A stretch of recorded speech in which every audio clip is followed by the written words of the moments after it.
on location. You know, when I'm in Florida, I'm visiting my friends. Sometimes I snatch them up, I grab them, and I pull them in. I reel them into my chaos, and I'm like, join me. And so I have the one and only Walrus Carp. What's up, dude? Walrus Carp, man. It was very much a snatch and grab kind of routine. I stole you from our background. Yeah. Luckily, this was close. This was perfect. For April Fools, have you ever thought about launching Walrus Carp? That's funny. You know what's okay? So for those that don't know, Walrus Carp, we're a clothing company. We also make content. We're also in app development. But the name itself comes from Alice in Wonderland's Walrus and the Carpenter, right? I didn't realize how many things I could rhyme with and change because we've had lots of like products and mascots and characters, and it's always been like iterations of Walrus Carp and Carp or Walrus. Yeah, we do a monster series, so every single year there's a brand new monster. We started out with Walrus Carp, he was a vampire. Then there's Franken Carp, and then there's yes. So well, we don't call them gibbets. You can't call them gibbets. They are. I don't know. Molded feet. They are polyurethane. Yeah, right. Yeah, and then there's Sarcophagus, who is a mummy. And then this year was Wolfman. The Wolfman, yeah. Mm-hmm. I love the little walrus on your logo. Well, that's so. All right, ready? One thing that's kind of cool is it's like, where do you go from, because we're clothing, we're content, getting into apps. It's like, ideally, our brand and ethos should be like having our own IP. So that's like the future is Carptoons. So like Sunday morning Carptoons is like our vibe. Let's have our own thing and tell our own stories. We have already like a baseline for it, and then it's just animation, and then I get to do a bunch of voices, so that'll be fun. Oh my God. Voice work, yeah. Voice work, baby. That's super fun. Yeah. All right.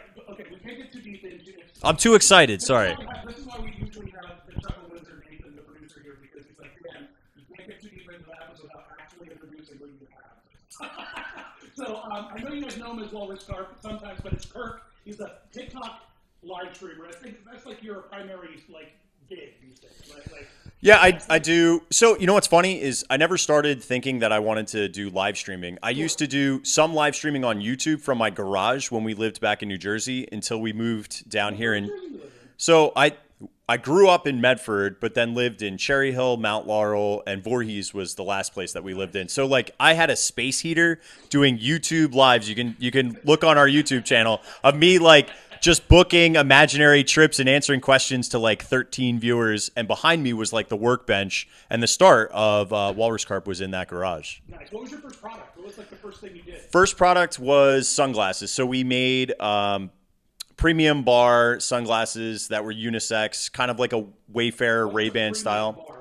Like a Mickey premium bar, like the ice cream bars. Oh. So yeah, so it had blue on the sides. This was like before we. Yeah. Are they still in the shop? Yeah. We still make them. You're still selling through the first order.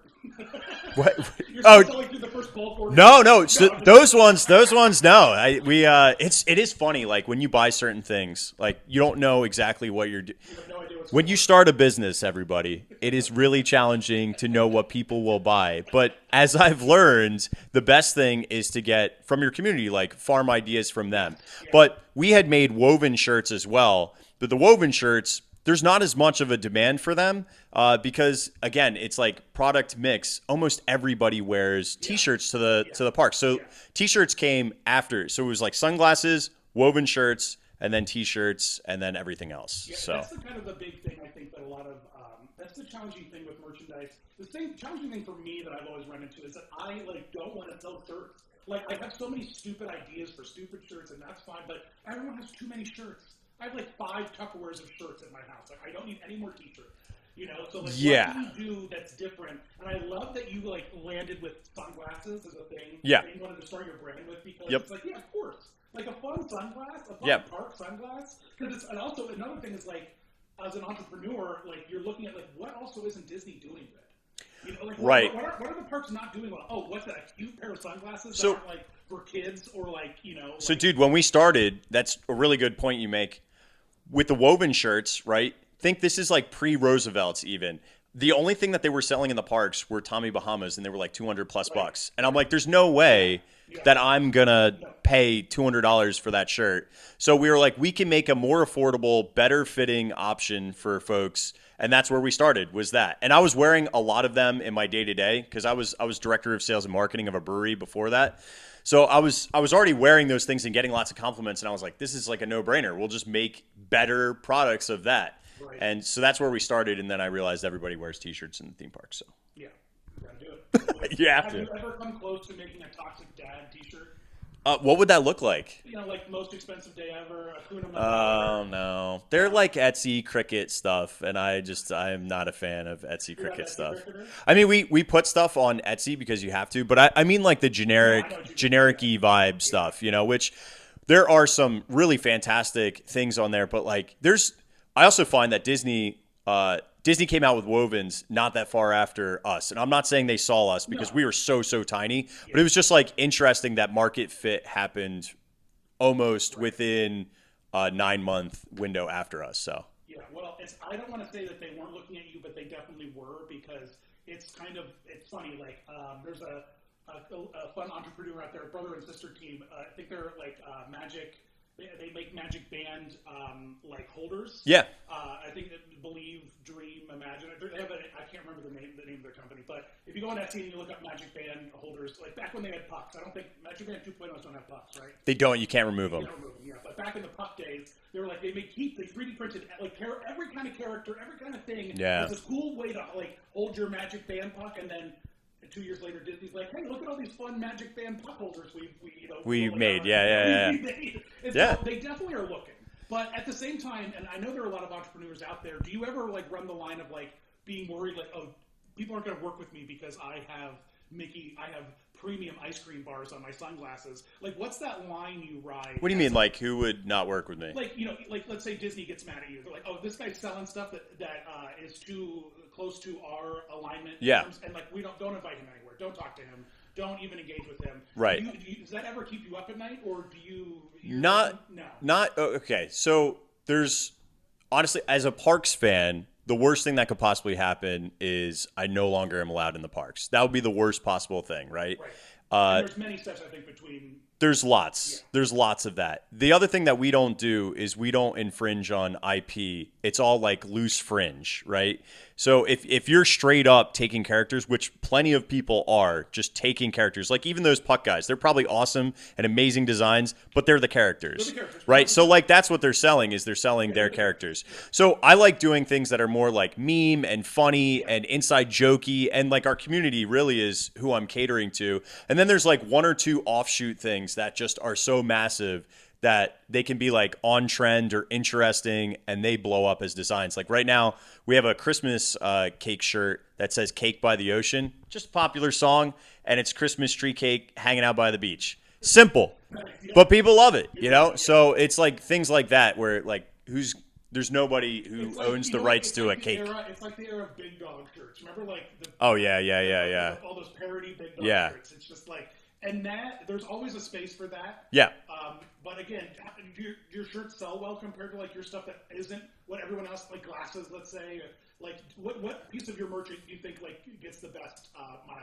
It's so, you know what's weird is t-shirts. There's not like one subset, right? It's like the category of t-shirts is undeniably our largest segment, but it hangs on bringing in new designs, but then reintroducing to folks all of our old stuff. One thing that I never did well, and we've just started getting into it, is promoting our own products outside of live streams, because it's like it's our links in our bio, but we don't run ads.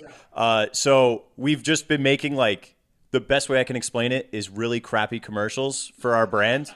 And I'm like, I don't talk about our shirts, so I'm going to talk about our shirts. Right. And guess what? We're selling a lot more stuff this year. Gotcha. So that's a thing, like that's an internal thing where sometimes I just feel like I'm like spammy or scammy, but it's my own stuff, and it's like if I'm not going to talk about it, who is? Yeah, but also if you are approaching it as a brand that's marketing, it's people are so desensitized now. if you're actually delivering the product you're selling, you don't have a problem. Like, you shouldn't be nervous. You No. And if you look at our comment section, especially with people who are our customer sets, they're all like, these shirts are amazing. They're great. Yeah. Kirk's great. Mel's great. Like it's like, it gives you a little bit more confidence to be like, okay, well, we should really just do more of these. Even if it's like some videos get 10, 20, 30,000 views, like that's a ton of people who never even knew. And that's like in our comments, a lot of them are, I had no idea you even had a clothing company. Right. Oh, yeah. I'm sure. Hi, my name's Kirk. Go to walruscarp.com. We have a clothing company, and it's great. Yeah. Please buy my stuff. Please, yeah. My kids could be homeless without you, so. Yeah. When did you take the jump from marketing manager of brewery to? Yeah. So were you working on like redesigning the cans and stuff? Like what were you doing? Oh my God, such a fun job, right? So I actually, out of college, I had a degree in history and in education. So I taught high school history for 3 years. I was reduction enforced. I found home brewing and fell in love with it. Won a contest with Sierra Nevada to go brew with them. I won by submitting a Philly cheesesteak beer recipe. And they were like, you're an insane person. Come out and brew with us. Nice. So I fell in love with the whole beer space. I worked in a distributor for 5 years, and then moved over to a small mid-cap brewery called Flying Fish Brewing out of Somerdale, New Jersey. And yeah, So that brand was kind of like going down, and they needed somebody who basically, I was sold, hey, we're doing cans mainstream, which we've never done before, and we need somebody to help come up with new flavors, styles, particularly marketing and a brand story. So the president and I basically helped rehab with an amazing team of brewers to make some really great recipes and flavors. So it was really fun, and I got to make some like awesome beers. We made seltzers and stuff. We were the very first 15-pack variety can, and that saved the brewery. Interesting, yeah. Did you want to try them all? Dude, during the pandemic, no one wanted to spend time in a liquor store or a beer pack out. Like they just wanted to go in, grab, and leave. Ours was $20 out the door with tax, and you got to try 15 beers and 5 different styles. We smashed the entire, honestly, during the entire pandemic, I didn't really do much of selling. I sat and I picked, packed, and made sure trucks got beer out. So like as the director of sales, like I wouldn't make trucks unless I came in on a Saturday alone and built pallets. Do you know what I mean? Yeah. Which I was like happy to do, you know, and our products were great. Like we made this session sour called Salt and Sea, and I still miss it. It's great beer. Yeah. Isn't it funny when you like travel away from like the Saranac beer up in upstate New York? Man, I love going back there because you can get like some of the best. They make the best root beer I've ever had in my life. Yeah. Not because He's a Mormon. No, yeah, not for any other reason other than just like it's just not. You know, so here's the insurance to bring this full circle to how did I bring it back to theme parks? Well, we had always wanted to have our own brand. And in 2019, we started the brand, and I still was working at the brewery. And so when I was working at the brewery, and I stopped really enjoying the beer space. It wasn't as fun. You know, it's like everybody's boozing all the time. And I just kind of grew out of it. I know I have kids. So as a result, I just became a different person, and I needed to. Yeah, and I just was like, you know what, I think to. That's where the trouble starts. Yeah. And I needed to move on from the space, and it wasn't, honestly, we're diluted and insane for even coming down here because we made a couple grand at most, like when we were back there. Like it'd be a good year if it was like 5 to 6 grand off of Walrus Carp on the side. But I kept saying to my wife, Melanie, I go, listen, we could either like save up some more money and then like make a full go of it, or we can just make a full go of it, and if it sucks, we get jobs. You know, we're employable. She was in education, and she was kind of done too. So we up and decided like June of 2021, we're done, and sold our house and moved down here with our kids and family. Knew nobody down here, and just went all in. Where did you start in terms of getting your product out there? Was it YouTube Live? Yeah, it was actually Instagram. So we started on Instagram. I started doing TikTok just to do like fun informational content. That's where it started, and I was making no money or anything. I remember when we made our first like cent off of TikTok, live, or the creator fund back then paid, I think it was like 4 cents for every 1,000 views. It was like crazy. But now like you can make full-time income just from TikTok content if you get millions and millions of views, which that's not true, because I don't think I'm sexy at all. And well, but I mean that's not. But you're not trying. You're not just using yourself. As, like you actually have you have a business model. You have product. You have like you're not just like putting on a shirt and getting 5 million views. Like you're actually like investing in your own brand and growing it. You know what I mean? Yeah, I think like authenticity is the most important thing when you're putting your message out there, right? So we say that we teach people hacks, snacks, and fun facts, and I still do that to this day of like all the theme parks. I want people to have a better experience when they're here without wasting time or wasting money. So that also happens to be with our clothing. Our clothing is really, really affordable. Right now, as of today, it's $26 for a t-shirt, free shipping. There's nobody who does that. Everybody's like 36 plus like $7 shipping. Right. And I know the margins and I know all that stuff. I don't really want to get like crazy rich off of shirts. I want people to get good stuff at a good price, because right now everything is crazy overpriced. I mean, that's the thing. When Squarespace sponsored me for a year, I built Chuckle Kingdom and I made a shirt store with their like plugins and stuff. And like I put like $3 margin on shirts. I just want people to wear the things I make. Yeah. I just want people to have fun with me. Well, that is really weird when you get tagged or you see people wearing your stuff like in the parks. Like that's a very surreal moment. Especially, I've had some instances where like people are wearing my stuff, don't have a clue who I am, and that's like a cool moment. That's actually a really cool moment. That is pretty cool. I dig that. Because then it's not like built around a personality or a person or a content or a live stream. It's They just found your thing and they liked it and they bought it. Yeah. That's yeah. Pretty cool. You don't, when you ship out, you don't put like a little card in there and say, "Would you like me to take my card?" We do. I mean, we do have pack-ins and stickers and all that stuff and appreciate people. So yeah. People don't read anything. No one reads. They're happy that they got a sticker. No one reads. It's all right, Kirk. You have to defend them. I'll yell at you. Read a little more, please. Good Lord. Would it kill you? All right. So I remember when we first ran into each other, it was because you and I had parallel thinking and did the same exact thing within 3 days of one another, and effectively changed how Tomorrowland worked for a time. I really want to talk about it. Kirk and I are, and you know what? Oh, shoot. We should have went up to him. You're not coming back to the conference at all? Today was your only day? Today's my last day, yeah. Because Guinness is there, and I talked to them about it. And they were like, yeah, let's do it. They don't care about how many laps. They think that a distance traveled is more important than lappage. So I was like, well, I figured out a way I figured out a way that I think we could get it to 75, 79 approximately rides if we on property or get in early half hour, and then you need the after hours event. Yeah, you need the after hours event. Halloween party. I think that we could get up to 80 rides. Yeah. Which would be record breaking. Right. And Guinness is very interested in documenting and making that happen. I would be down for that. Yeah. So I'm going to go back to him tomorrow and get on the phone. Because of a team of us, like 4 of us did it. And the people mover. Okay, let's go back. Let's backtrack. Let's backtrack. How did you come up with this idea? Because I came up with the idea. And I was like, this is crazy. No one's ever going to think to do this. And then we did it. Yeah. Okay. So I snuck into Dan's house, went into his brain, read his mind.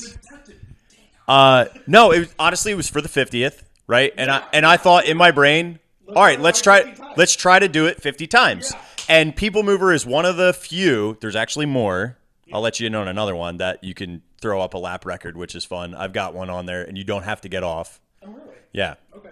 So for the People Mover, it was, all right, well, let's see how long we can stay on there and just do as many laps as humanly possible. And it ended up being 66 laps, and it was like 11 hours and 24 minutes with just continual. And, people would always say, like, can you stay on the People Mover? Yeah, you just ask to go again repeatedly, and if it's not busy, they'll let you go. Yeah, there's like a little paper on a platform on the end of the record. I call it the big record. Right. So as you're getting off the big record again, there's a little platform and there's a piece of paper, and if you don't see the paper turned over, if you see the graph, that means that there are available slots that hour still to reride. It's like they have just like a lottage. Yeah, and then they do like a clicker to keep track of how many people have reridden. Yeah, and so if you don't see that paper flip, and when you talk to the employees, the cast members, they're like, only flip the paper on like New Year's Eve. Like that's the only time we flip the paper. Yeah. You know what I mean? And so it's you can just rewrite it. You can just stay on it. You don't have to get off. And so I don't know where I found that out from. I think maybe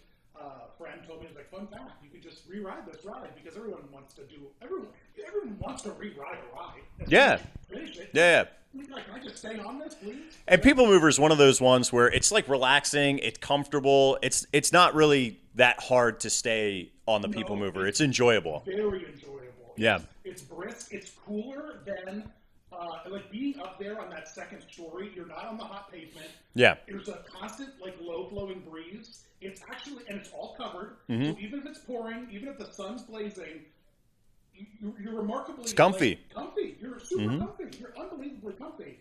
You got lots to look at. You know, there's the people change. You get to watch the shows. Yeah. You get to catch Tink flying, the fireworks. Like, you get everything. The fireworks were the most magical thing. Yeah, it's cool. The fireworks and the people were so cool. Dude, I've gotten really good at timing it. As long as there's no breakdowns, like where I can round the corner of when Tink is coming out, really? Like that very last one. It's like very specific timing, but it's doable. Yeah, I've been nailing it lately. That's so that Tink job, man. What a job. Mm-hmm. What a job. All right, so no, but seriously, how did you like? Where did you? 50th anniversary, and so I had done like a couple other smaller things, but doing yeah. I had done a couple smaller things, and I was like, this is going to be a big one. I actually set up interviews on, like, at this point, I had a live show on YouTube called The Rad Tea Party. So my co-host and I did a segment, and then there was multiple people from the community or friends that either were slotted for physical time slots to like come and sit and enjoy, or there was like call-ins that were like digital. Mm-hmm. And so like that helped keep my like sanity and whatnot. Yeah. And it just was like, let's do it. Let's go after it. And honestly, like everybody was like, how many laps are you rooting for? And I just told everybody 50, but really it was like, I'm not getting off this thing. Yeah, I was in the same exact spot as you. It's so funny. Like I think I rented out at like 56, 57 laps, and my producer's like, we don't have to keep going. Like we did it. It was like, yeah, but it's like fun. It's like let's just keep. I could keep going. Like, yeah. I had already descended fully into madness at that point. It's like how much like. Dude, so I've done a bunch of these ride challenges, and I have a bunch of lap records, and it's at that point where you're like halfway through is where your mind really snaps for like a good solid hour. I get really quiet on the live streams, and I like don't feel as social. And then like once we're like now 75%, like I get reinvigorated that the end is coming and it's exciting. Yeah, but there's definitely a midway point. I haven't even I don't know if you know this one. I have a really crazy challenge that I did that involves the Swiss Family Robinson Treehouse. Do you know this one? Bro. So I did 3 days. Okay. So I did the Swiss Family for 3 days. No. So I had a brain dead idea to climb to the top of Mount Everest using Swiss Family Robinson Treehouse. That's genius, dude. Thank you. So I did it took me 3 days. It was 382 flights up and down. It was roughly about like 25 miles per day up and down the things. No, 382 would be like an up and a down. 382 up and down to get to the vertical height of Mount Everest. Bro. Took me 3 days. The first day was fine. Second day, I'm like into. So I was there. I'm not a deluxe guest, but they don't close off the tree. So like, and nobody checks to see if you're like staying there because nobody goes on that thing. So that was like a 15-hour day up and down that tree. It was like ridiculous. And then the last day, I just basically sprinted up and down it as much as I could. The thing that held me back, honestly, was. There's a lot of people who go on that. I did it in February, and it's, oh my God, undeniably slow. Oh, and there's no way to pass. There's no way to pass. There's very few pass opportunities. They're all the bedrooms. The bedroom at the top, like at the precipice, is one spot, and then there's another spot like where it rounds the parents' bedroom. That's like the other spot. Right. But there's a set of stairs back above the kitchen that are, I think, a little bit wider. Yeah. But yeah, there's no passing. But that one was crazy, and I started naming the laps, like, and this is when, like, people were starting to, like, upset me in the live, like, one dude, so, like, one of them, I was just, like, ripping on his mom, so, like, all the lap names are about his mother, and, like, because I was just, like, I was losing my mind, but we had so much fun, and everybody still, like, talks about it. All right, one lap, Gary's mom sucked. Yeah. It was, I gotta look back at it, because we sold the shirt, and there's some good moments. That's amazing. You know what's funny though is like I have all that footage. I never made content with it You know what? because it's such a major project that I like don't want to talk it. The people who were, I mean, I made the video, but I had like hours. Yeah. Hours of footage Yeah. that day, and what am I going to do? What am I going to do? You know? Yeah, I have to do something like the anniversary of it. The 2-year anniversary of Swiss Family's coming up in February, so I'm like I need to actually do something. For me of like doing when I did the challenge. So I'm like, I need to actually make a video for this because it's absurd. Why don't you do it again, but just do another thing, like walk the Sahara or like. Yeah. So like those ideas have always been a concept. So yeah, but all right, ready? Here's the other one that you can do. Aerial. You can stay on aerial as much as you want. Really? Yeah. You just go. Do you mind if I do a reride? They let you just stay right through the load station. Really? Yep. Listen to Buddy Hackett. They gave me like honorary mermaid of the day. They gave me like a little certificate when I did that one. So I did Living with the Land for a day. I just rode. Oh, how many laps did you get? So I did it different. Okay. It was a different challenge. I did the challenge of truly living on the land. What does that mean? So I lived in the land pavilion. Oh yeah. Oh I tried to only eat what the land had grown. You know what I mean? Right. I tried to, and like That's through good. Through that process, bro. Listen, I don't mean to upset anyone at home, but you were eating absolutely nothing that is grown in the greenhouse of the land pavilion in any of the restaurants. I was like, I like all the waiters that like make the salads at the Garden Grill. I was Right. like, where'd you get these cucumbers? He's like, they came in a bag. Publix, bro. U.S. Foods. Yeah. So it's interesting because I believe the entire lap of Living with the Land is 1 nautical mile. It's just shy of. Oh, that's fun. Mile. So I sailed 17 nautical miles that day. Oh, that's cool. But I also did Soarin'. I did the Planet Earth thing. You did. The Garden Grill. Yeah. And so like I just lived on the land all day long. It's fun. And so it was and I did the behind the scenes tour that day too. Oh, so you did everything. I just went through the whole building for the entire day. That's a great challenge. Well, but it was interesting. But what was funny is at the end of the day, all the cast members from Living with the Land came up to me and they gave me a little captain's hat. Yeah. And a little thing, and they're like, "All right, come on, come on." And I got on the boat, and they like made an announcement like, "We would like to welcome the honorary captain of the day, Dan." And so they made me a sea captain. Oh my god, It's awesome. It was such a joy. And when you do these challenges and you're respectful, which is right. The number one thing that Kirk and I want to stress more than anything is that cast members are literally the lifeblood of the park, and just be kind to them. My God, how much has kindness gotten you with cast members? Just like by the by. Exactly. It's kind of bananas. It's, you know what? The one thing I will say about all these challenges, right? Because I've done like Cat in the Hat, I've done Seuss Trolley, I've done E.T., tons, Dinosaur.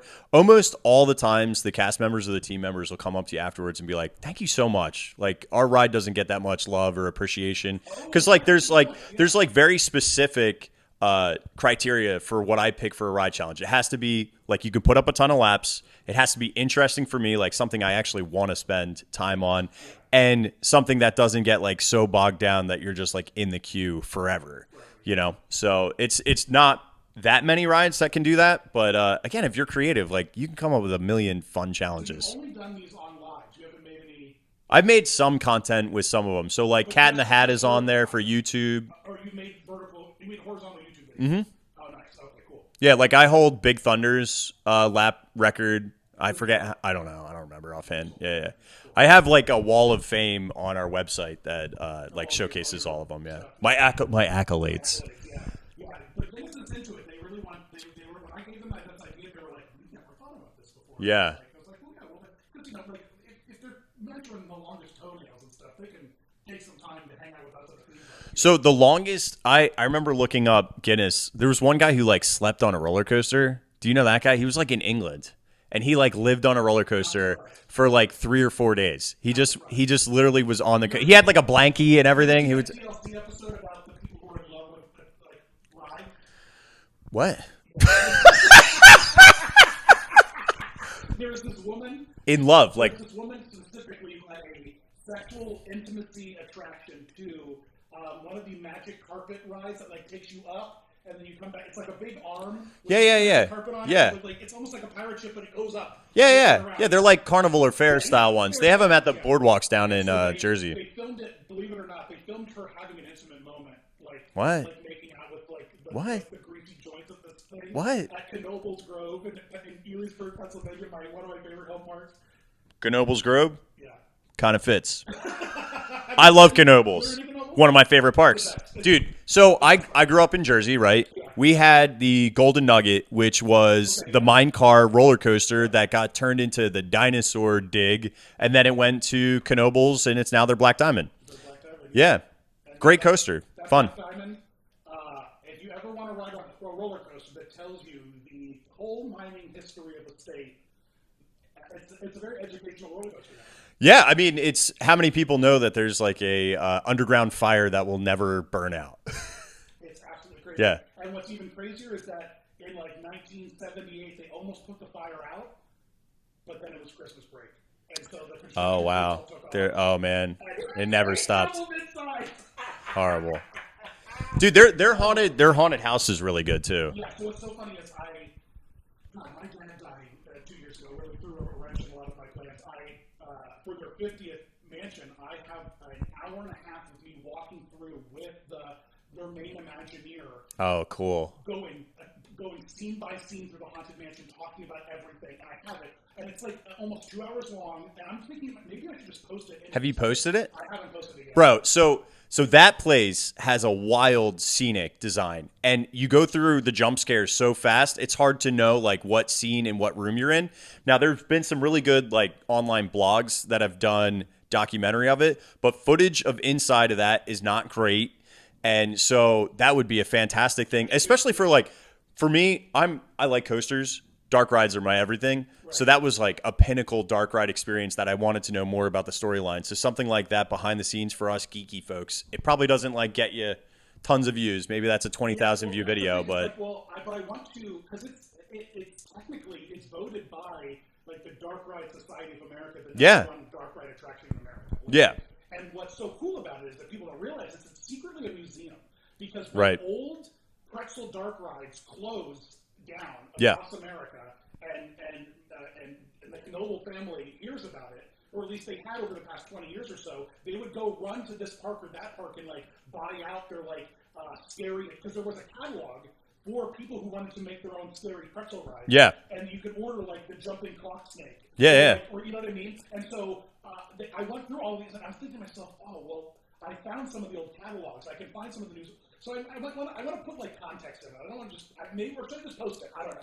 Let me know in the comments what I should do with it. Yeah, you could do both. I mean, well, because it's just so amazing. The guy tells the story about every single aspect of it, man. It's like, I think, personal opinion, I think you should post it as is, and then if you want to get nitty gritty when you have time, do that when it makes sense.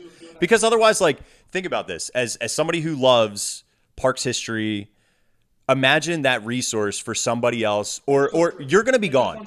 We're all going to be gone. So, like, the next generation of folks, for a preservation aspect, that video lives forever. Right, yeah. And nobody else has that. Yeah, that's so true. I was just telling my kids the other day that, like, when I die, like, they're lucky, and your kids are lucky too, that, like, there'll be enough content of us on the internet that they can just upload themselves into the computer. Oh, they'll have it all. And they'll just still have their dad. They'll still have us, yeah. Like Dumbledore style, like, you know.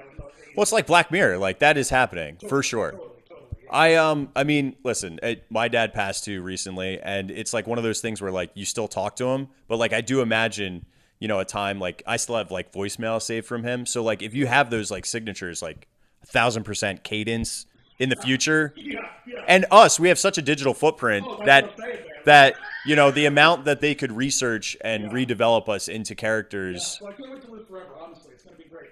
I mean, my consciousness won't be there, but that's part of me, will, in some way.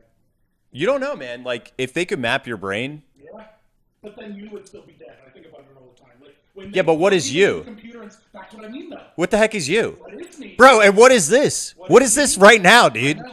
We could, what Nothing is would really bake your noodle is what if we're in a simulation talking about a simulation that's in a future simulation? That's absolutely true. I think that they just found some hard data that we're not in a simulation, though. From what? I don't know. I didn't read the article. But I'm pretty sure we found some data. I think it would be pretty damning if that actually came out, you know?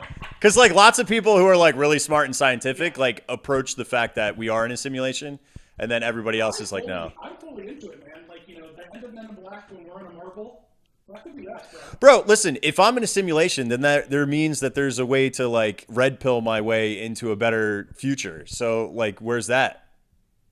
That's what I need. I need the cheat code. Do you want the red mic? I need no. You can red pill yourself? Ignorance is bliss. Blue pilling yourself? Mm. Yeah, it's so funny. As a creator, if we go back to People Mover, when it happened, I remember, like, I went through, like, the largest range of emotions that day when I slowly discovered that you had done the challenge 3 days before me, you know? Yeah. So, because I live in Pennsylvania, my producer was in Maryland. Yeah. We had this trip planned for, like, 4 months, you Yep. know what I mean? Like, we were like, we're going to do this.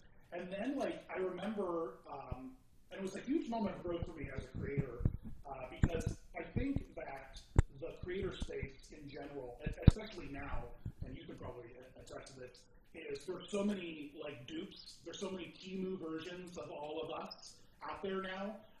The creators that have established themselves and grown, now there are tons of versions of us, and everyone's doing what we're doing and telling the histories over again. And, you know, and no one really talks about costume characters that much, but I do other stuff, and, you know, Defunctland and Yesterworld and Bright Sun Films, and, you know, but even you now, like, you're this great, powerful streamer, and now there's 700 other people who call themselves theme park streamers. Yeah. We're likely influenced, and, you know, but the big thing about it is when you're a young creator, is like you don't want to be accused of copying somebody. You don't want to be accused of like being like, oh, I'm going to just do someone else's idea. You don't want to steal someone's jokes. You don't want to steal someone's ideas. You don't want to go out and make a Defunctland video 6 months after he makes a video. You know, like on the same topic. You know? Right, like with TikTok and live streaming, I think I was the third person or fourth person to TikTok live stream Disney. Right. So, like, Yeah, in terms of like ground floor, you know, that was Resort TV 1. It was yeah, that was like Resort TV 1 was YouTube, right? And there was like maybe 3 other YouTubers that were doing live streaming consistently, Right. and then TikTok like changed the game for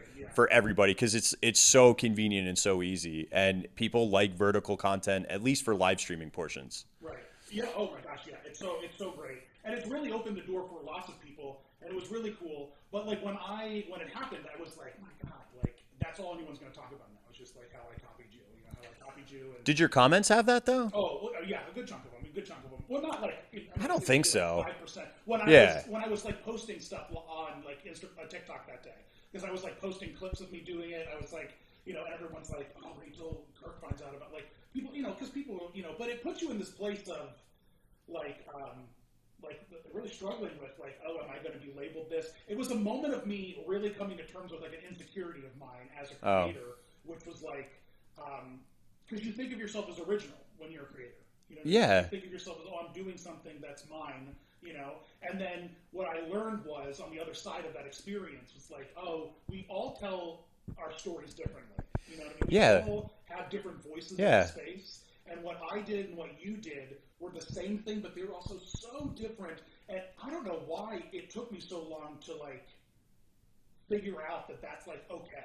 Yeah, but also another side of the coin would be you came up with that idea in a silo. I came up with that idea in a silo, Yeah. and we didn't know either of us were doing it. Bunkers. So do you know what I mean? Like Yeah, it's just a weird timing thing, coincidental. Crazy, yeah. But that doesn't mean that it's inauthentic for either of Right, us. Yeah, and that was the kind of thing. Like I had done this whole section. Like I was like talking about it a lot during the day because I was like, and in hindsight, I'm so glad we didn't really use any of it because it was like a spiraling mess. It was at that point. It was at that low point of the day. You know what I mean? Which the middle point of the day, you will Very taxing, emotional you start attacking people, you know, and it's not anyone's fault. It's You start just making someone's fun, someone's mom. yep. I'm telling you, I've been there. Every single one. I get real snippy at some point, and then I come back to terms. Right. It must be a blood sugar thing or something. It's whatever it is, because like I don't usually eat during these things or drink because like the whole entire time, like I'm not trying to get off or waste time. Like I'm trying to put up numbers. Yeah. My original thought with a lot of these challenges, like nobody's going to do it because nobody wants to waste their time with it. Number two, I think they're fun and interesting. And three, from a live streaming perspective, everyone wants to see the progress, so they have to check in. Yeah. So like when I did 100 laps on Cat in the Hat at Islands of Adventure, that last like 40 minutes, the live stream was just like just huge. They let me go through the child swap, so I didn't have to walk through the entire queue. Cool. So that was helpful. I think that it's interesting. I think that there are some rides where, like, insurance-wise, You gotta get off. allow a Yeah. guest to cross the line. Yeah. That is the unload and offload. Right. Like, you know what's weird is Haunted Mansion, technically, you could stay on. You could, yeah. Because I have had like an ADA situation where a friend had to use, and you go to the back room and then you go through the dark corner. Yep. I'm like, Forbidden Corner! It's so cool. So like, you know, when you offload for the Haunted Mansion, for those that don't know what we're talking about, there's like a dark corner and it's just a big, large sweeping right, and then it goes into the load station. So technically, there's nothing there that's barring you from staying on the attraction because they do load people in the unload section. So, but they've never let people just run laps on Haunted Mansion, even though capacity's high and all that stuff. Like, just they don't do it. Yeah, I love the Omni Mover. Okay, question for you. Yeah. Before I pose you with my hypothetical, what would you say is the largest ride vehicle in the Disney parks? What do you mean by largest? What is the largest ride vehicle? What's the largest vehicle that you can get on and ride? Would it be Mission Space, those giant gyro things? Ooh, that's a good argument. Because you sit in it, and it's such a massive ride system. I mean, I would go Safari Truck before that. That whole arm. You're right, because it's counterweighted.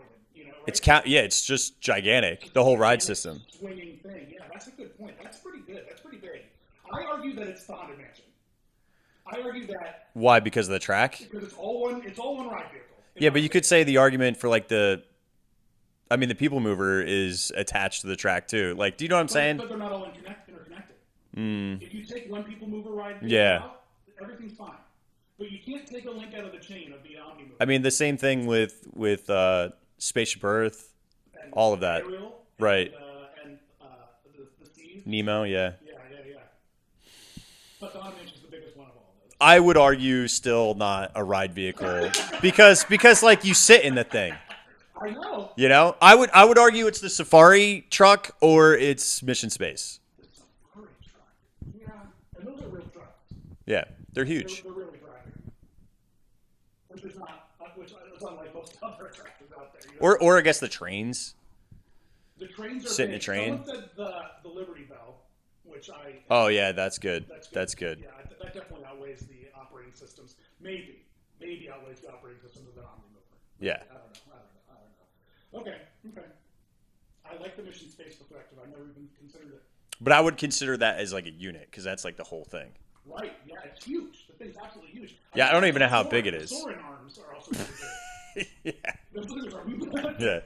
And it's so crazy they let you like walk through them.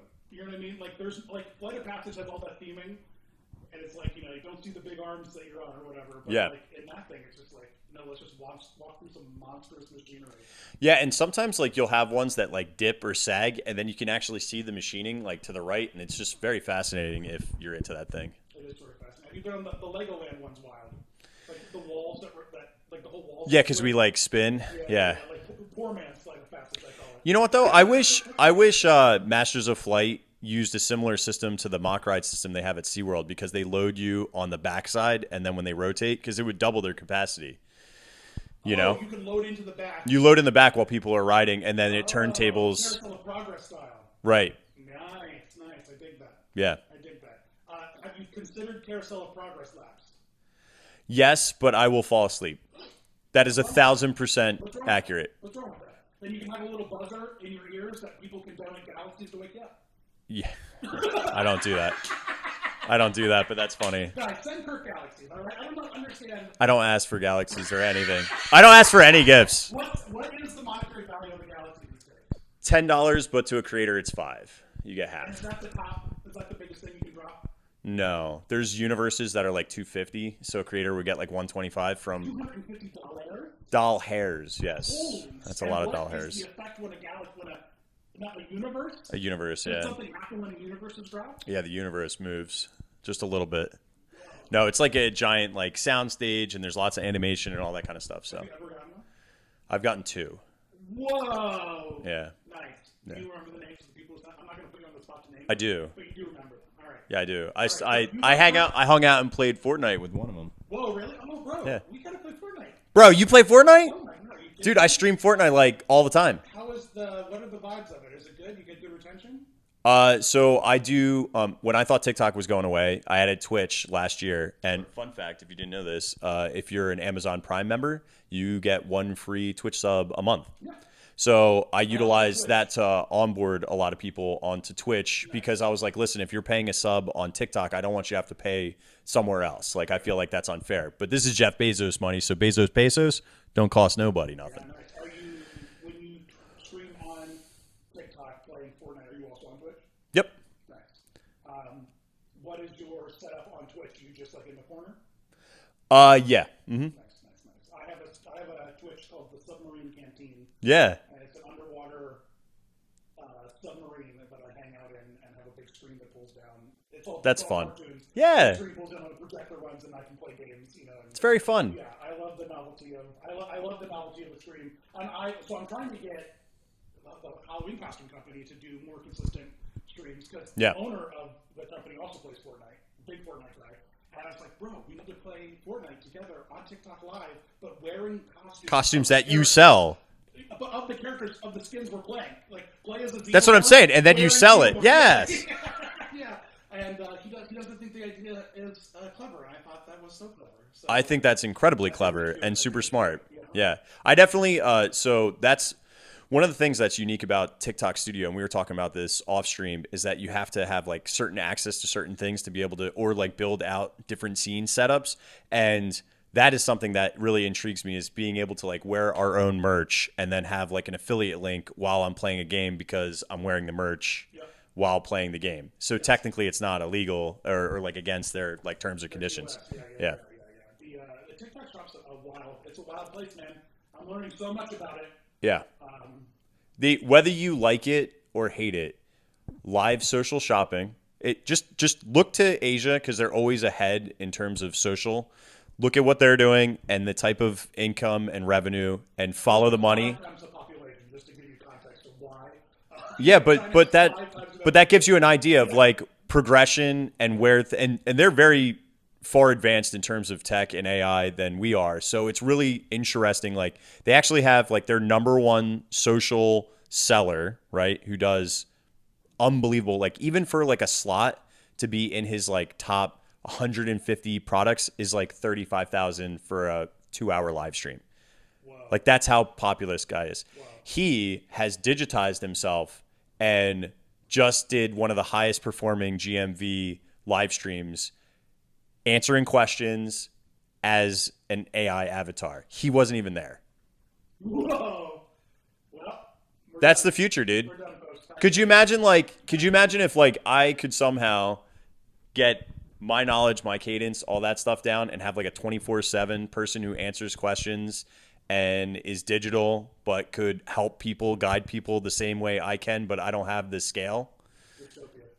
It's Utopia lantern. I can't control it. This is like that Pandora's box has been Oh, opened. it's cracked wide open, bro. I'll tell you this much though. Like, as like a regular person, like living in this society, touching grass feels really good. Like, disconnecting feels like luxury now more than ever because everything is so digitized that it's been really. And you and I, like, Yeah, this is our life. Like, it's disgusting how digitized we are. But it's really, really nice when you can disconnect and be and unbelievable. like not think, okay, how can I make this into a video, or what's the next thing that's on my plate? It's when you can fully actually disconnect and do something in physical reality that is just fun and enjoyable and is not connected to any digital. So I think as we get more digital and all those kind of things, I think physical stuff with people is going to be crazy.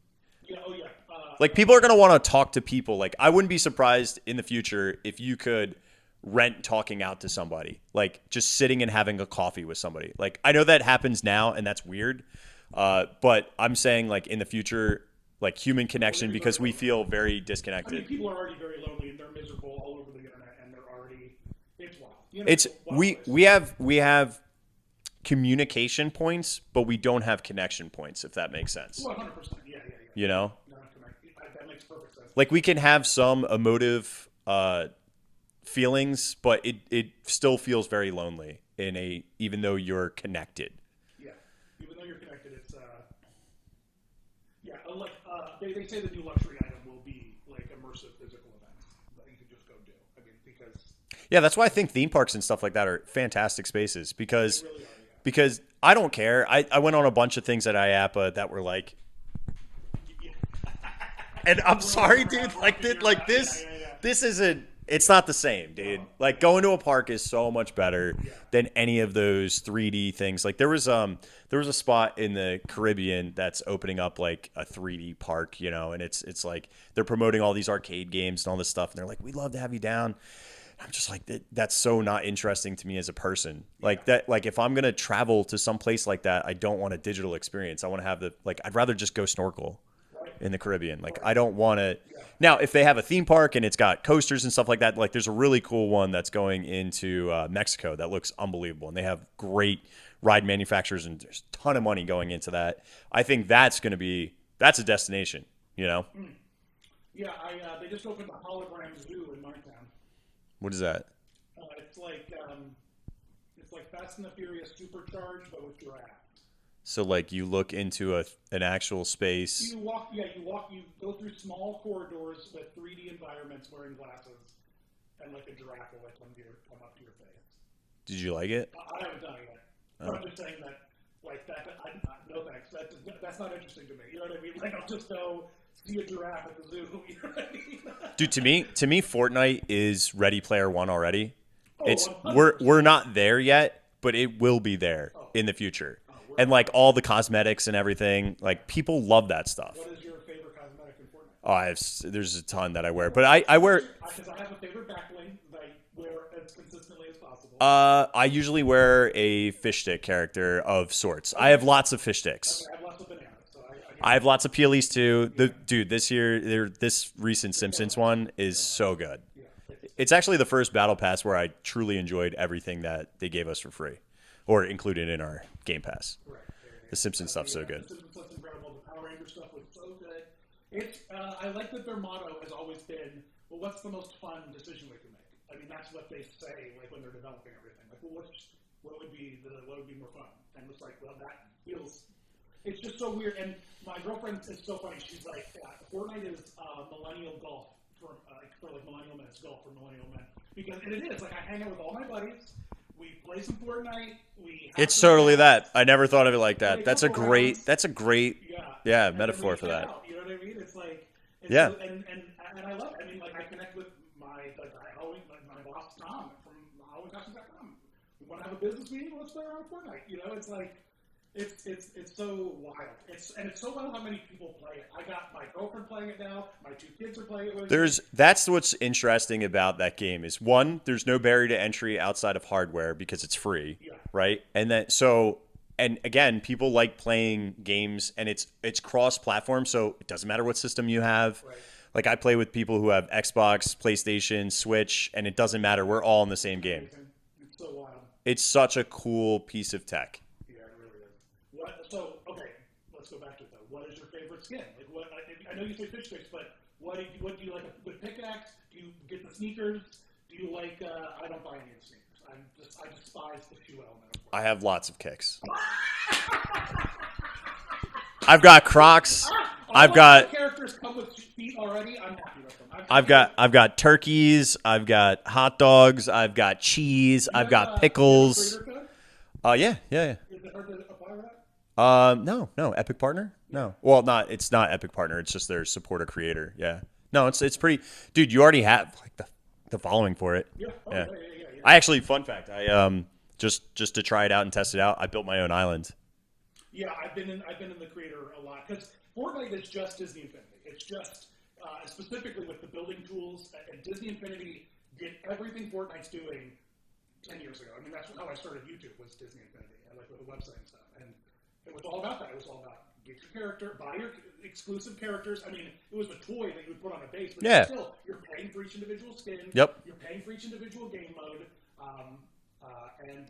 The biggest thing about it, though, was there was a thing called Toy Box Mode, where you could then access all the assets of the game in their game engine, because they had their own unique game engine. Yeah. And, man, it was so crazy. And then you could share your game modes. And, like, they had, like, creator conferences where, like, it's everything Fortnite is now. It's everything Fortnite is. Yeah. What's your favorite creator thing to do? Is it I love a Papa and a Tycoon?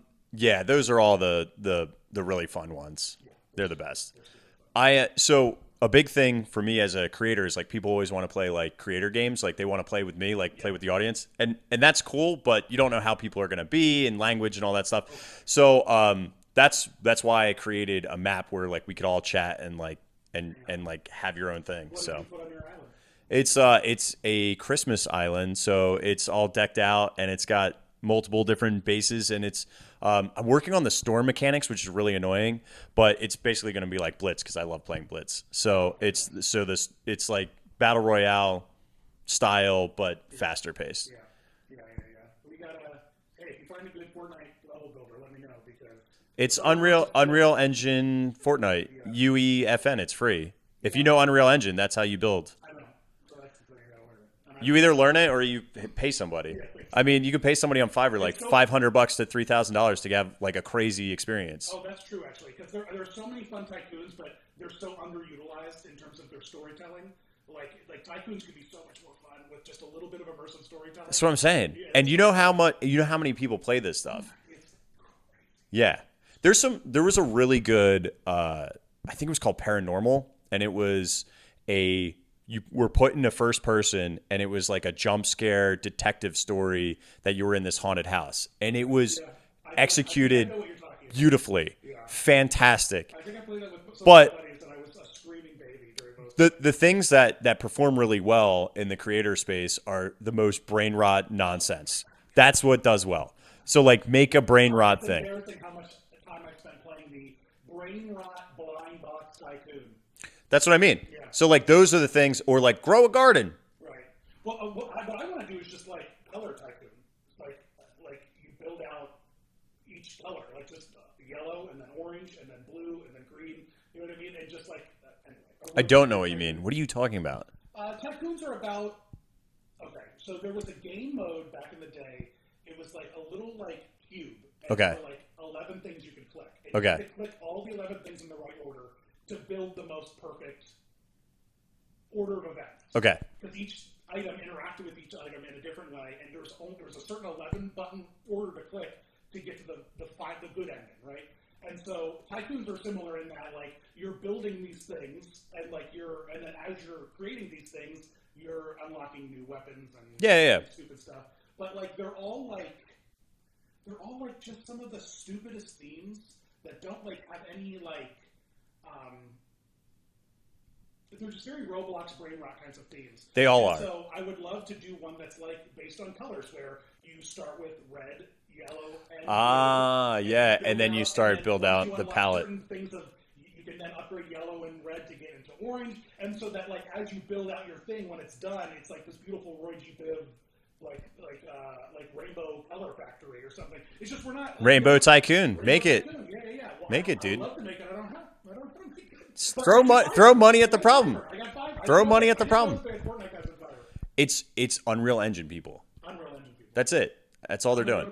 Like as soon as we're done recording, I'm gonna go do it because I would love a District Dan Tycoon. You know what I mean? Like it'd be super cool to do that. That's why I'm monkeying around with it, because I just think it's an interesting space, and I need to be. A lot with Disney Infinity Builder. Yeah, you need to be a practitioner before you understand. So. Man, I love Fortnite. It's so good. It's so good. I have a specific back bling. It is, and you might know it because it's a fish sticks back bling. Okay. It's Commando fish sticks. Okay, what is his? And his back bling is a coral reef of goo babies. Oh yeah. Goo babies sing for you every time you kill someone.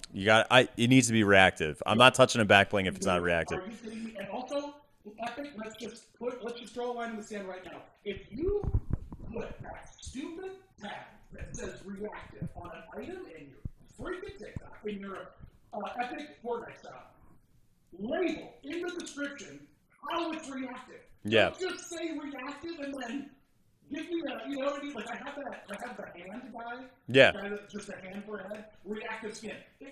What is reactive about it? It took me forever to learn that when you put someone, he snaps his fingers. There you go. It's like, but what? Like, nope, it's not written anywhere. Yeah. It's labeled as reactive. If you watch the skin like in the shop, it'll usually demo it for you. Don't pick me out of time, all right? Now, Trying to give you a little help, bud. that's not always true. I want to say that that's not always true. I want to say that that's not always true. But is it? But is it always true? I don't know, to be honest. So I like a reactive backbling. Jigsaw with Billy has a good one. He laughs. That's a good one on the TV. I really like the burger stacks. Homer's got the donut, takes munches out. Yeah. I have a cat one that meows every time you get a kill. I love that one. But recently, and this is bringing it back to theme parks, I am in love with the Maleficent everything. The pickaxe, because Maleficent, she's got the raven, and it's like, that like classic raven, and it's so satisfying. His name is Diablo, you uninformed boob. How could you not know what Maleficent's crow is named? I'm disgusted by it. How many times have you been on that freaking ride? Yo, how about that? How about that for a second? He called me a boob, and she doesn't even have a ride yet. She will. In the new villains in Bill. How many times have you been on that ride? Well, I think about it, but she's the dragon underneath the castle at. Yeah, right. She's not a fish; it's just a dragon under the castle. Yeah. Yeah, I got confused there with the evil queen. Yeah, you're good. I missed that ride. I wish because if it was still there, Enchanted Wish would have been so nice, because that is a fantastic attraction at Disneyland. It is. It's really well done. That's so nice. I was saying to someone the other day, I think it was on the podcast, when I said that Disneyland Resort has, with California Adventure, has more rides than Walt Disney World Resort. Wait, what? Say that again? Yeah, and it only Disneyland, I believe, has 83 attractions. Okay. And all of Disney World Resort has 87. Oh, interesting. Yeah. All four parks have 87 rides. And it's even less now, actually, with all of Dinoland closed. Yeah. Because that took out the boneyard. And, yeah. So isn't that wild? And Disneyland is so small. Yeah, it's compact, but it's a lot. Like, their Fantasyland is so great because of all the dark rides they jam in there. I just don't. I like Disneyland a lot. It's just I'm so used to the amount of space we get here in World, which is nice. The giant expanse. So as you're in theme park merch, yeah, and you're doing your own park merch, is there any park merch out there that has surprised you from small businesses or like things that you've seen recently that you're like? For a hot minute there, I think they closed their Etsy, but there was a company that was making tablecloths for trash cans. Yeah. Disney parks. Yeah, that was fun. That was kitschy. Yeah, that was kitschy. Have you seen any fun stuff lately? You know, there was a guy who was doing really fun reactive backpacks that would sync to Spaceship Earth. So it was like an LED system. That was really cool. And it was like really specialized. I remember there was the one person who was making scanners, like 3D printed Magic Band scanners right? So there was that. That's pretty wild. Yeah, like anything that's extremely innovative, I find. Like there was somebody who had, I thought this was a cool one.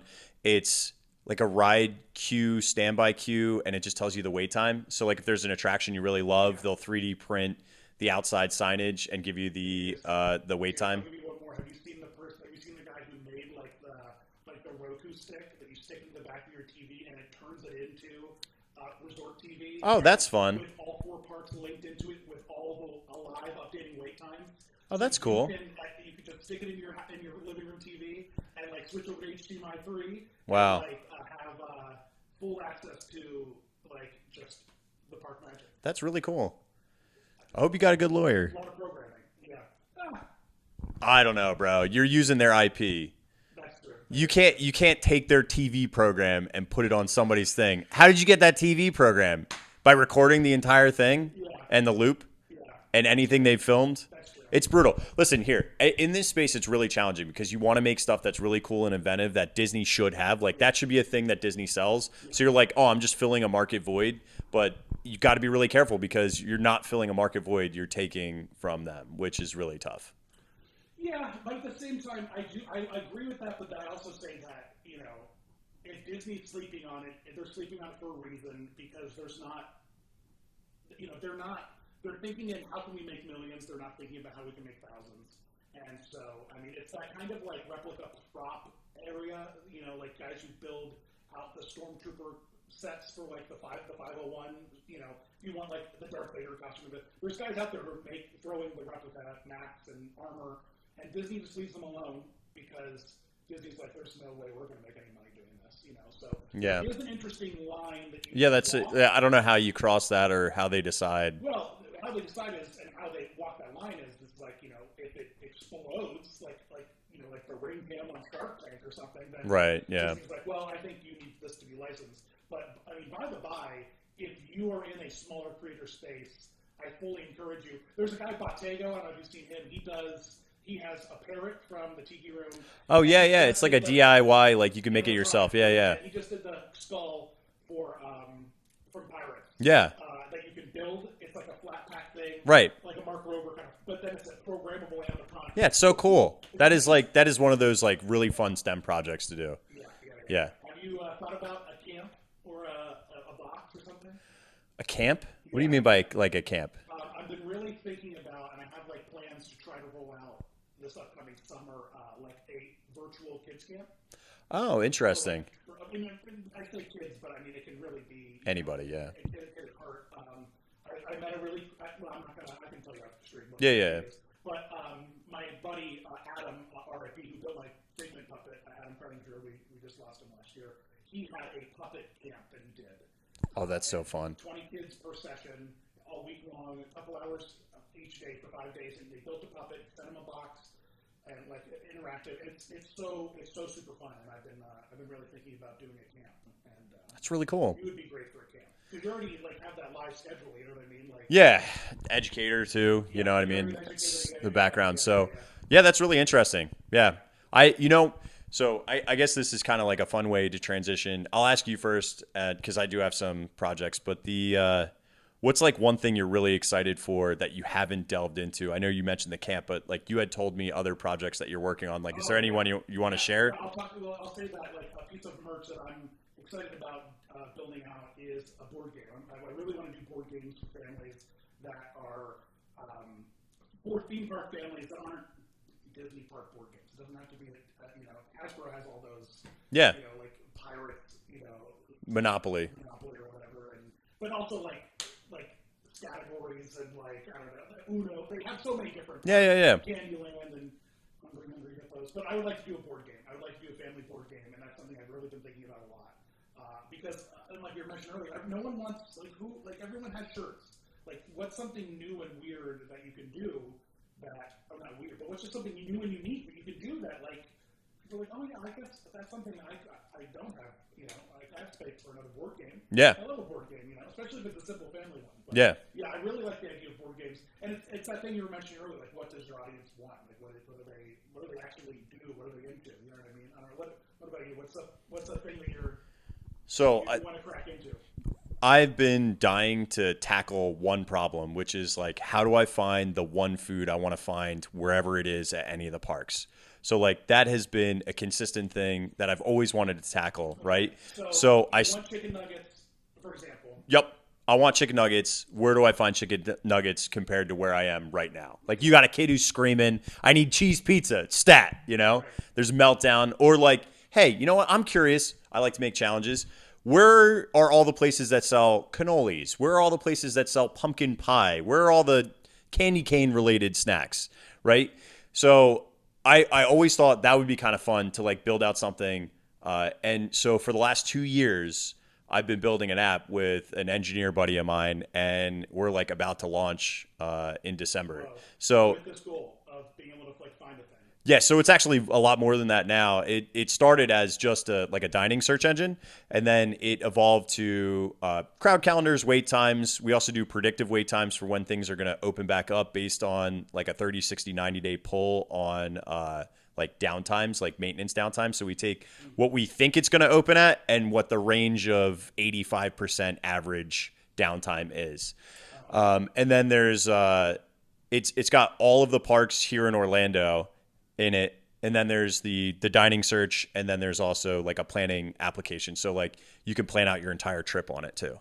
Oh, okay, gotcha. Like make like kind of like a calendar view of what you want to do. Yeah, I'll show it to you, dude. Whoa, that's wild, man. So is it scraping? Oh, look at that. I don't know what our service is here. Are you scraping the website? What are you? Because they change their menus all the time. I noticed that there's like one guy specifically who like is always checking to see like what new things they've added to their menus and stuff. So, Yeah. Like how are you making sure I can find every cannoli? Yeah, so like there's updates on menus, and like a lot of times Disney's really good about like telling people what the updates are via like blog posts and all that kind of stuff. But like, yeah, you can see basically. I like your allergy settings. Right. Go. Right. Yeah. The allergy settings. That's awesome, dude. Very, very pretty buttons. Very pretty buttons. Yeah. Well, I mean I like. Here's the. Oh crap. We have no service in here. Hang on. Time out. Terrible service in all of Orlando. It's the worst here. What's your password for the Vistas? It's just my name and the room number. I think. Okay. All right. Hang on. Let me get in here. You can't say you're not gonna. You don't get it until. Hang on. Let me type this in. Unless it has internet. But a good thing there's an endless supply of Wi-Fi in the parks. Mm-hmm. Do you stream off of the Wi-Fi or? Only on some rides, and it's only in Disney because a lot of them don't really act like that. Like Universal is not very good. If you're switching over from your data sources. Sometimes things will like just sometimes I'll pause, especially on TikTok. Scroll down and accept user. All right, hang on, loading. This is working podcasting, by the way. Kirk is pulling up his phone. Bro, I really wasn't planning on demoing, but here we are. This is such as life. All right, so shut up, dude. Oh, are you using Google's API for Google Maps? No, we're using AT&T's. So like because it's already yeah. Cool. Why is that? I feel like our service is such junk here. It's terrible.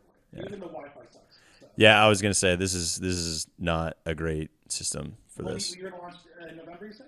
December this year? Yeah. Wow, that's really cool. I'll show it to you another time when it's actually Is working. your merch on it too?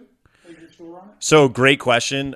We don't plan on monetizing through ads necessarily, although there are B2B options that are on there too. So like, for example, if like Universal wanted to do something to promote all their butterbeer, Mardi Gras stuff, we could like put POIs over the map. Gotcha. Oh, I see. But that's like far reaching stuff like that we really haven't thought about. Like we're B2C and B2B only with like travel agents.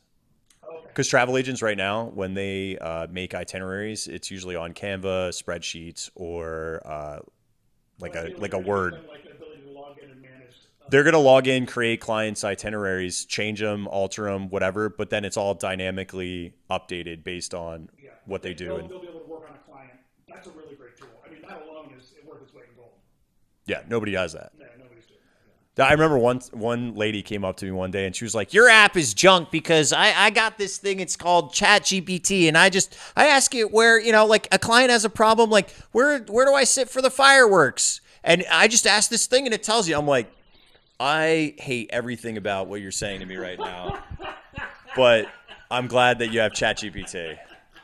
Yeah, I have ChatGPT. It's fine. It's doing everything for me. Yeah. All my ideas are great. It's telling me. Yeah, that's the crazy thing about ChatGPT. Yeah. You see that guy who went to like a full psychosis because ChatGPT is like, you have found a math equation that's gonna like really solve some like problems. And he's like, "Are you sure? Are you crazy?" He's like, "No." ChatGPT's like, "No, you're a genius. You're great." And so he like went to like the NSA and the FBI with like these math equations. This And what did they say? He's just a fully delusional human being. You know what I mean? Yeah. But he spent months talking to ChatGPT, like hyping him up and convincing him he was like the second Jesus Christ kind of thing, So Well, so good luck to that travel agent. good luck if you're booking with her. She has a complex, and it's only going to get worse. ChatGPT, you're going to be sitting directly in front of the castle and getting there 20 minutes ahead of time, according to that. It's a great place to see it. That's genius, dude. That's really Bro, so what's really cool about it, right? And here's why it took so long is we created the platform, right? The one thing that's a benefit, you can't get this anywhere, is where it's cross-park, right? So currently right now we do all the Uni, all the Disney, and SeaWorld, but onboarding new parks is actually like less than a day for us in terms of work. So we can... You are an absolute savage and have left Fun Spot off of the list of your Orlando-based attractions. Doesn't mean that we're not going to add them. Where's your Fun Spot coverage, man? I mean, Bro, we're going to add... We can add all of them. Fun Spot's the #1 American destination, right? They opened back up before they even said it was cool with COVID. You know, they're like, the owner of Fun Spot's like, come on down and get COVID here. It's not real. I checked the Bible. Dude, when I went to the one in Georgia, it was a ghost town, and I'm riding like Air Force One with no line, nobody's there, and I just go, "Why is nobody here?" And they're like, "Only on the weekends. There's nobody here." Yeah. It looks like an abandoned park, and then it has this world-class RMC coaster that's record-breaking in the middle of the woods next to an RV park. Yeah, well, Jerry Fun Spot, you know, Jerry Fun Spot. I don't know what his name is. It's actually Rick Go-Kart. I saw the whole entourage today walking around IAPA. They're actually they're really good people. And by the way, if you want to get a really cheap Annie Ann's pretzel, go to the one next to Universal. It's like a $2 Annie Ann's pretzel. What do you mean? What do you mean? Do you know there's two? Dynamic Annie Ann's pretzel pricing here in Orlando? Like At Fun Spot there is. Dude, if you go to Universal, right? Yeah. And you go to across from Louis, there's an Annie Ann's pretzel. You're probably paying $7.99, $8.99, right? Okay. For an Annie Ann's pretzel. Right. You go to Fun's salted buttered pretzel or cinnamon sugar, it doesn't matter. Okay. And Fun Spot, you're walking out under $4 Really? for that same pretzel. You don't pay for parking, don't pay for entrance. Just rip a pretzel, dude. It's like Knoebels, you know? Walk in, walk to the left, grab a pretzel, get I out. never thought of Fun Spot as Orlando's Knoebels, but I guess it is. Because Knoebels got great affordable food too, you know? Yeah, of course. But their food's different. Like where Fun Spot is more. Yeah. It's where Knoebels is like an apple blossom, and it's like really wild stuff, like the fudgy. Yeah, the whirly, dude. The whirly. That's what it's like, a frozen chocolate slush. It's quite good. And the watermelon ice cream churning. Yeah. Yeah, it's good. Knoebels is so good, man. Yeah, it's an underrated park. So good. Gotta add Knoebels. What's the app called? The app is called Mode, MOWD, my optimal way to discover. And then we're just going to keep onboarding parks. Yeah. I dig it. And you're launching, like, before Christmas? Our goal is to, we were trying to launch in like September, but like it just takes forever. And like we're in the like Apple app process, like going through them is like a whole other thing. So, but like product development took us forever too, because like we don't do this full time. So this is like a side project that both, honestly, my engineer and I just absolutely love the idea, and like we can't go to the parks without it now. It's like, can you add different categories to the searchability? We can add anything. Does it have to be food? It could be anything. It could be anything. You could be merch. You could be whatever you want. Sure. The trouble is it's a glorified database, right? Just got a table. Yeah. But it's really sharp, and so whatever you feed it, you can have it spit back out. So it's not like it's not crazy. I dig it. So you gotta stay tuned. MOWD. Yeah, Mode. Will it be fully named out in the App Store? No, it'll be called Mode. MOWD. Yeah. By Walrus Carp, or do you have a new? No, it's a completely different LLC and all that stuff. Yeah. Walrus Carp app LLC? Nope, nothing. All different? No, completely different. We actually signed our shareholder papers and our business agreement and partnership. We used a not an actuary, but a what do you call them? Notary from Epic Universe. We were at the Grand Helios staying there, and they had a notary on site at the Helios. Yeah, so we signed our like actual papers there at Helios. Why? Yeah. They have a notary in Helios. Because there's like high-end clients that come to Helios and that need stuff like that. Wow. Like Grand Floridian has one. Really? People like do contracts and stuff there. Of course. Wow. Yeah, I guess guess the Beatles broke up there, right? Yeah. Yeah. Yeah, like it's funny because like we were thinking, oh crap, we should go to like a bank or something, like something local, and what better way? yeah, and That's we really cool. to start a theme park journey and new partnership. I So can't wait to check it out. Tell me when you find out the date. Text me. Maybe we'll try to drop this podcast that week. yeah, There we go. Hype it up. Hype it up. Sweet. Well, thanks for coming, man. Thanks for chatting with me. yeah, dude. Thanks for asking questions and hanging and just laughing, man. I enjoy IAPA every year. I enjoy running into you every year. We just laugh. You are. I said this to somebody else. You're one of those people where you just automatically feel comfortable with. Like you have such a great, warm personality, and it's also you're dang funny. So it's like the combination of all of that just makes it super easy to want to hang with you. So yeah. Thank you very much. Dallin today accused me of being a schmoozer. He was like, "Dude, you schmooze." I was like, "Well, you know." But I think that's your personality. It's not like you're putting it on. No, you know. No. Well, if anything, it's more of my childhood trauma than anything. You know. Yeah, but it's at least it works for you. Yeah. It works. Yeah. It works. So, find Kirk on walruscarp.com. WalrusCarp.com for our merch, and then Walrus Carp everywhere on social for content or live streams and otherwise. What's your live stream goal? What do you try to do each week? So I live stream anywhere between 5 and 6 days, but in parks it's usually 2.5. So Monday, Wednesdays are my live streaming schedule outside of haunt season, and then that changes. But then we usually throw on another like half day or full day randomly throughout the week. But I do nighttime streams 8:30 p.m. Eastern Standard Time. And that's when you're on Fortnite and stuff. And we'll do like theme park stuff. We'll do I do this thing, it's called Sneaky Snack Attack, where we'll eat a bunch of like weird crazy snacks and all that stuff, and then lots of Fortnite. I get tons of stuff from TikTok Shop. Tin fish, dude. You need some tin fish? I got you. Tin fish, like sardines and stuff. Fish? Yeah, there's tons of stuff. No, I don't need that. I got to get you hooked up, man. I'm good. I don't need the mercury. Well, we'll get you some other stuff. Beef jerky, dude. I got a Wagyu steak. It's a $130 steak. TikTok Shop. From TikTok Shop? Did it show up like frozen? Yeah, it's in my fridge. I'm gonna do it. I'm gonna do a challenge where. Shoppable video for a Wagyu steak? Yeah, I have to. I feel like they sent me a $130 steak. I have to. Well, I'm gonna do a week where I just eat nothing but free TikTok Shop food. I have a lot. You do. I have so I bet much. you do. You'll eat 3 meals a day. Will they be 3 shoppable ads that we'll see each day of like what you're eating? Yeah. I can't wait. Yeah. I think it's a great I idea. think it's actually crazy that TikTok won't allow you to add more than one product to a shoppable video. Yeah, especially when you have multiple items within You're there. making a meal with 5 of their free shoppable, Yeah. pieces. I want, There's sometimes where you can do like a haul video, and it just depends on how you tag them. But yeah. Well, Anyway. I'm trying to figure it out. I'm trying to figure out TikTok, but it's been grand. Thanks for watching. Thanks for listening.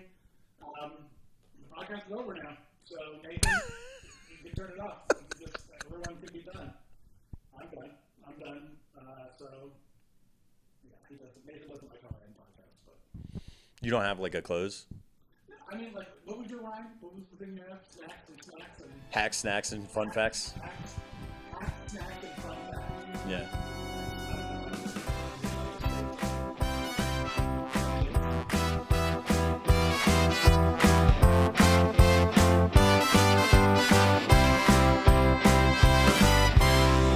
This has been a production of 710 Media.